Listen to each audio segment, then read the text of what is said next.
সবাইকে স্বাগত জানাচ্ছি। আমি ফিরোজ তোহা। শুরুতেই সংবাদ শিরোনাম জানিয়ে দেব এই মুহূর্তে হাতে পাওয়া সর্বশেষ গুরুত্বপূর্ণ আপডেট বাংলা সংবাদ। শুরুতেই জানাবো বিডিআর হত্যাকাণ্ডের পুনঃতদন্ত ও ন্যায় বিচার প্রক্রিয়া শিগগিরই শুরু হবে বলে জানিয়েছেন স্বরাষ্ট্র উপদেষ্টা লেফটেন্যান্ট জেনারেল অবসরপ্রাপ্ত মোহাম্মদ জাহাঙ্গীর আলম চৌধুরী।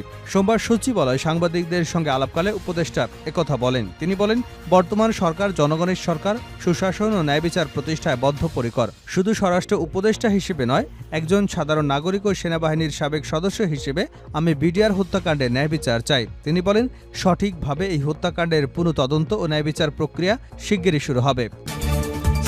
এবারে জানাবো ইউরোপীয় ইউনিয়নকে বাংলাদেশের পাশে থাকার আহ্বান হিউম্যান রাইটস ওয়াচের। বাংলাদেশের মানবাধিকার রক্ষার প্রক্রিয়ায় সহযোগিতা করার জন্য ইউরোপীয় ইউনিয়নকে আহ্বান জানিয়েছে হিউম্যান রাইটস ওয়াচ। এক বিবৃতিতে সংস্থাটি জানিয়েছে, গণতান্ত্রিক ও মানবাধিকার প্রক্রিয়া ফিরিয়ে আনতে গত কয়েক মাস ধরে বাংলাদেশের জনগণ চড়া মূল্য দিয়েছে। ইউরোপীয় ইউনিয়নের উচিত তাদের পাশে থাকা এবং সহযোগিতা করা।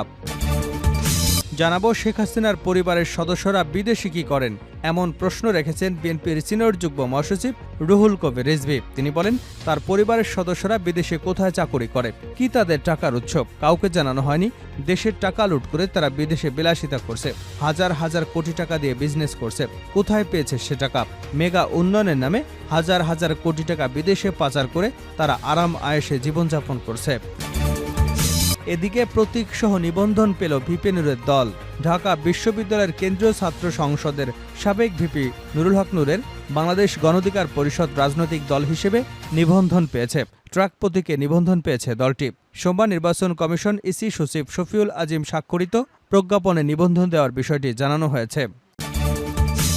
এবারে থাকছে জামায়াতের আমির ডাক্তার শফিকুর রহমান বলেছেন, আমরা এমন একটি দেশ গড়তে চাই যে দেশে ছাত্ররা বৈষম্য বিরোধী আন্দোলন করেছে, সে দেশে সকল প্রকার বৈষম্যের কবর রচনা করা হোক। যে দেশে মসজিদ পাহারার প্রয়োজন হয় না, সে দেশে মন্দিরও পাহারা দেবার প্রয়োজন হবে না। এবং সর্বশেষ জানাবো আন্তর্জাতিক সংবাদ।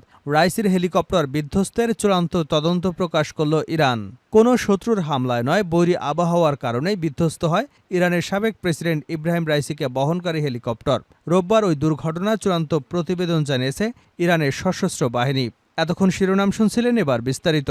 প্রিয় দর্শক, আপনি যদি এই চ্যানেলে নতুন হয়ে থাকেন, ভিডিওটি দেখতে দেখতে চ্যানেলটি সাবস্ক্রাইব করে আমাদের সঙ্গে থাকুন। আর এই ভিডিও সম্পর্কে আপনি আপনার মূল্যবান মতামতটি কমেন্ট বক্সে জানিয়ে দিন। আর হ্যাঁ প্রিয় দর্শক, জানিয়ে দিন ভিডিওটি কোথা থেকে দেখছেন। বিডিআর হত্যার পুনঃতদন্ত ন্যায় বিচার প্রক্রিয়া শিগগিরই শুরু হবে স্বরাষ্ট্র উপদেষ্টা। বিডিআর হত্যাকাণ্ডের পুনঃতদন্ত ন্যায় বিচার প্রক্রিয়া শিগগিরই শুরু হবে বলে জানিয়েছেন স্বরাষ্ট্র উপদেষ্টা লেফটেন্যান্ট জেনারেল অবসরপ্রাপ্ত মোহাম্মদ জাহাঙ্গীর আলম। সোমবার সচিবালয়ে সাংবাদিকদের সঙ্গে আলাপকালে উপদেষ্টা একথা জানান। তিনি বলেন, বর্তমান সরকার জনগণের সরকার, সুশাসন ও ন্যায় বিচার প্রতিষ্ঠায় বদ্ধপরিকর।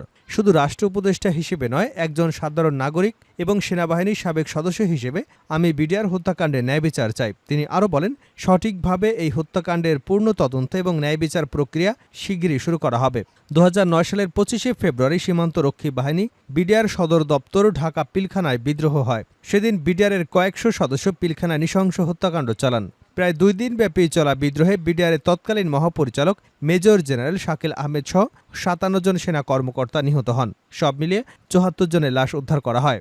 সেই হত্যার ঘটনার পুনঃতদন্তের দাবি জানিয়েছে বিভিন্ন সংগঠন ও নিহত সেনা পরিবারের সদস্যরা। ইউরোপীয় ইউনিয়নকে বাংলাদেশের পাশে থাকার আহ্বান হিউম্যান রাইটস ওয়াচের। বাংলাদেশের মানবাধিকার রক্ষার প্রক্রিয়ায় সহযোগিতা করার জন্য ইউরোপীয় ইউনিয়নকে আহ্বান জানিয়েছে হিউম্যান রাইটস ওয়াচ। এক বিবৃতিতে সংস্থাটি জানিয়েছে, গণতান্ত্রিক ও মানবাধিক প্রক্রিয়া ফিরিয়ে আনতে গত কয়েক মাস ধরে বাংলাদেশের জনগণ চড়া মূল্য দিয়েছে। ইউরোপীয় ইউনিয়নের উচিত তাদের পাশে থাকা এবং সহযোগিতা করা। এজন্য প্রথম পদক্ষেপ হিসেবে সাম্প্রতিক মানবাধিকার লঙ্ঘনে তদন্ত করা এবং দায়ীদের জবাবদিহিতা নিশ্চিত করার ব্যাপারে জাতিসংঘের হিউম্যান রাইটস কাউন্সিলের সম্মেলনে সমর্থন দেওয়া উচিত। এর বাইরে মানবাধিকার লঙ্ঘনের অভিযোগ থাকা র্যাপিড অ্যাকশন ব্যাটালিয়ন বিলুপ্ত করতে বাংলাদেশের কর্তৃপক্ষের উপর চাপ প্রয়োগ করা, সেই সঙ্গে বাংলাদেশের যে মানবাধিকার রক্ষা যেসব পদক্ষেপ নিয়েছে সেগুলো নজরদারি করা, প্রতিষ্ঠানগুলোকে শক্তিশালী করে তোলা এবং সংস্কারে সমর্থন দেওয়া উচিত। শেখ হাসিনার পরিবারের সদস্যরা বিদেশে কি করেন এ নিয়ে প্রশ্ন রেখে বিএনপির সিনিয়র যুগ্ম মহাসচিব রুহুল কবির রিজভী বলেছেন, তার পরিবারের সদস্যরা বিদেশে কোথায় চাকুরি করেন, কি তাদের টাকার উৎস, কাউকে জানানো হয়নি। দেশের টাকা লুট করে তারা বিলাসিতা করেছেন, হাজার হাজার কোটি টাকা দিয়ে বিজনেস করছে, কোথায় পেয়েছে সে টাকা। সোমবার দুপুরে বিএনপি নয়াপল্টনের কার্যালয়ের সামনে জাতীয়তাবাদী প্রচার দল আয়োজিত দ্বিতীয় দফা লক্ষ্মীপুরের রামগঞ্জে বন্যাত্ম পরিবারের মাঝে ত্রাণ সামগ্রী বিতরণ কর্মসূচির উদ্বোধনী অনুষ্ঠানে তিনি এসব কথা বলেন। রিজভী বলেন, সরকার মেগা প্রজেক্টের নামে লক্ষ কোটি টাকা পাচার করেছে। এটি আমার কথা নয়, সালমান এফ রহমানও জানিয়েছেন কিভাবে হাসিনা এ টাকা পাচার করেছে। তিনি বলেন, নিজেদের ভাগ নিশ্চিত করতে নির্দিষ্ট ব্যবসায়ীকে সুযোগ সুবিধা দেওয়া হয়েছিল, গণমাধ্যমকে জোর করে নিজেদের করে নেওয়া হয়েছে, সত্যিকারের মালিককে জেলে ঢুকে আওয়ামী লীগের লোককে বসানো হয়েছে, ক্ষমতায় টিকে থাকতে হাজারো ছাত্র জনতাকে হত্যা করা হয়েছে।